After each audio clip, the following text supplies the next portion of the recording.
Hello, what is the highest power of 2 which can perfectly divide 100 factorial?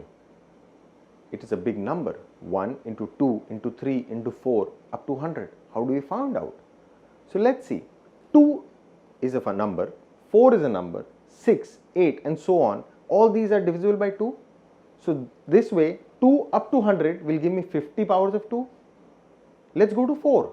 Now 4 has 2 powers of 2 in it. Same is the case with 8, 12, 16, 20.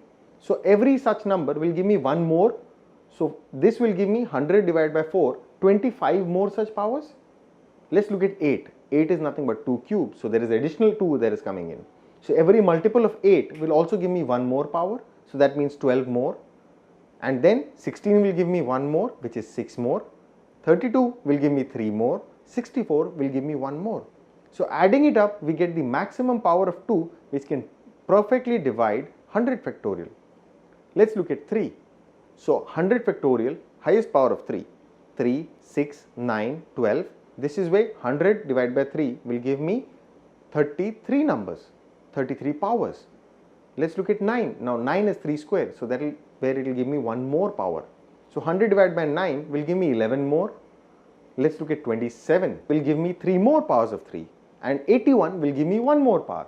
So adding them up, 33, 11, 3 and 1, this will give me the highest power of 3 which can divide 100 factorial properly.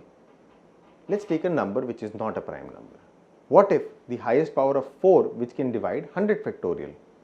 Here, if we go by 4, we realize that we are missing the 2's, and a 2 in 2 and a 2 in 6 will give me another 4. So we'll have to go back to prime, find out the total power of 2 which can divide, and then half it.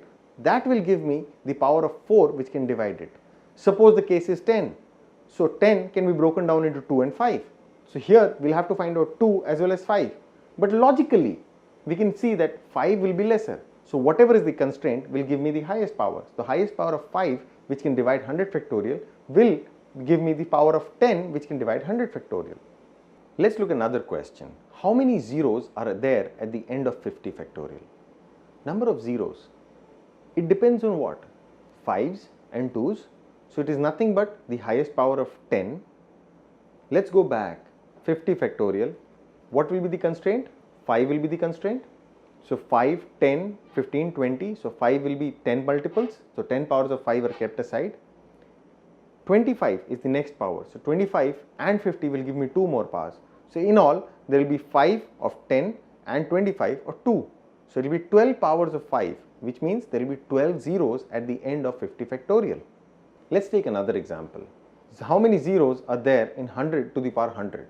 Now 100 to the power 100. Can we write it differently?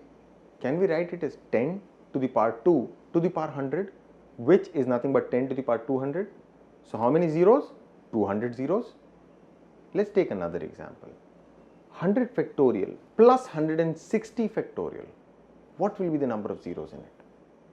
Now, logically, 100 factorial will have less number of zeros compared to 160 factorial. So that will act as a constraint. So the number of zeros in 100 factorial will give me the actual number of zeros in the sum of 100 factorial plus 160 factorial. Let's do it differently.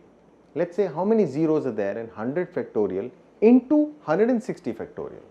So 100 factorial, we find out the number of 5's. So that is 5 into 20, 25 into 4. So that's 24 zeros. 160, it will be 32 plus 6 plus 1. So 32, 6 and 1, 39 zeros.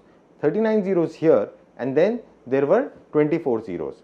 39 and 24 will give me 63 zeros. So 100 factorial and 160 factorial, the product will have 63 zeros in it. This is how simply by understanding the prime factors and then going on to work upon it, we can find out the number of zeros or the highest power which can divide a given number or bigger number.